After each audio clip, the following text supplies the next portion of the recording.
প্রিয় ভাই ও বোনেরা, দেখেন ভালো কাজের হোটেল। এখানে সম্পূর্ণ ফ্রিতে সকলকে খাওয়ানো হয়, গরিব দুঃখী মেহনতি মানুষদের, রিক্সা চালকদের, এই ধরনের এই শ্রেণীর লোকদেরকে এখানে দেখেন সারিবদ্ধ হয়ে খাওয়ার অপেক্ষায় সরা তারা সবাই এখানে আসছে এবং এই টাইমে প্রতিদিন এখানে খাবার দেওয়া হয়। ভালো কাজের হোটেল হিসেবে নাম দেওয়া হয়েছে এখানে।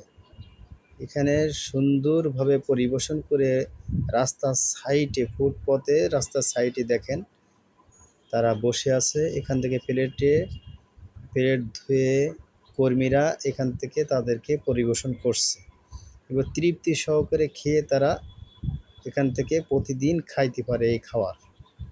দেখেন এই সারিবদ্ধ হয়ে শত শত মানুষ এখান থেকে এই খাবারটা পাচ্ছে।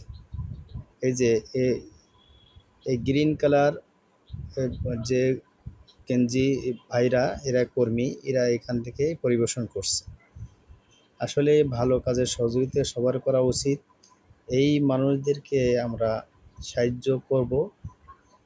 দেখেন অনেক কিছু ভাইরাল হয়, অনেক কিছুই আমরা দেখি, কিন্তু এই সবগুলো আমরা আসলেই দেখা উচিত, সহযোগিতা করা উচিত বা ভাইরাল করে দেওয়া উচিত। এই ভাইদেরকে কত পরিশ্রম করে দেখেন এই গাড়ির ভিতরে করে প্রতিদিন এরা খাবার নিয়ে এসে এই শ্রেণীর মানুষদেরকে খাওয়ায়া তৃপ্তি দিচ্ছে, প্রতিদিন উপকৃত হচ্ছে।